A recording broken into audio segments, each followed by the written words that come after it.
Penjabat Bupati Bekasi Dani Ramdan menghadiri pelantikan pengurus daerah Ikatan Pejabat Pembuat Akta Tanah atau IPPAT Kabupaten Bekasi periode 2021-2024 di Sunera Antero Hotel JBBK Cikarang Utara pada Jumat 24 Juni 2022.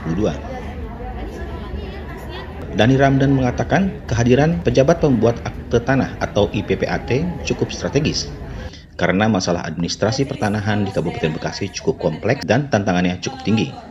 Oleh karena itu, dirinya meminta kepada pejabat pembuat akta tanah dan Badan Pertanahan Nasional atau BPN dapat terus bersinergi memberikan layanan yang profesional sehingga Kabupaten Bekasi sebagai juara investasi di Jawa Barat bisa dipertahankan. Penjabat Bupati Bekasi Dani Ramdan menambahkan pihaknya sangat mengapresiasi kepada IPPAT dan BPN yang telah mengawal administrasi pertanahan secara ketat dan profesional sehingga dapat meminimalisir munculnya masalah pertanahan di Kabupaten Bekasi.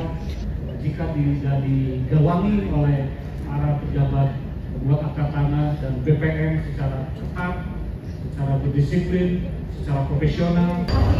Ini saya kira strategis, ada dua hal. Yang pertama adalah memang problem administrasi pertanahan di Kabupaten Bekasi ini cukup kompleks dan tantangannya tinggi karena begitu besarnya kepentingan masyarakat, industri terutama terkait dengan administrasi pertanahan. Dan kedua juga ini terkait juga dengan layanan bisnis ya.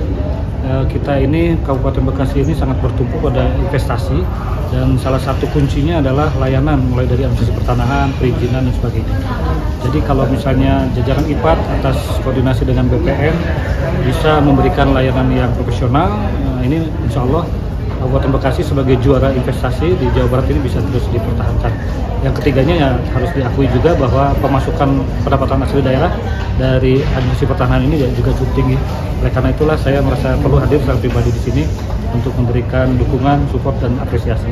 Kepala BPN sudah menegaskan risiko apabila para pejabat pembuat akta tanah ini tidak berhati-hati atau justru malah memfasilitasi mafia tanah ini karena bukan hanya masalah hukum tapi ya urusan keluarga pribadi ini juga habis ya kalau kita terlibat dengan mafia tanah ini sudah tidak ada ampun menurut beliau begitu. Saya kira setuju dengan statement beliau dan mudah-mudahan dengan cara seperti itu tidak ada ruang bagi mafia tanah di Kabupaten Bekasi. Sementara itu di tempat yang sama Ketua DPRD Kabupaten Bekasi BN Kholik Kodratullah mengatakan pihaknya mendukung penuh program IPPAT dalam mengawal tertibnya administrasi pertanahan di Kabupaten Bekasi. Karena menurutnya, IPPAT telah berkontribusi dalam menghasilkan pendapatan asli daerah atau PAD untuk Kabupaten Bekasi melalui biaya perolehan hak atas tanah dan bangunan atau BPHATB. Kami sangat mendukung terhadap program apa yang menjadi kegiatan IPAT karena ini bagian daripada penghasil PAD yang cukup besar. Sehingga ini perlu kami respon dan tadi terlihat Pak Bupati hadir. Harapannya adalah bagaimana apa yang menjadi kewajiban sebagai pembuat pejabat akta tanah diharapkan agar bersinergi dengan BPN dan juga tidak menimbulkan ekses negatif yang lainnya, senantiasa penuh kehati-hatian. Karena itu pengurusan IPAT yang berikutnya ini kami hadir menunjukkan ada kesungguhan mendukung bukan hanya secara lisan tapi secara nyata agar beliau-beliau semua dalam komposisi bersemangat dalam rangka adanya suatu hubungan yang sinergi dengan pemerintah daerah Kabupaten Bekasi. Mudah-mudahan setelah diresmikan ini ya bisa berjalan dengan sungguh-sungguh, bermanfaat untuk masyarakat Bekasi dan senantiasa apa-apa yang menjadi persoalan di pemerintahan juga kiranya hal-hal yang terkait aset Bekasi ya turut bersama-sama mencoba untuk berkolaborasi nanti ke depan.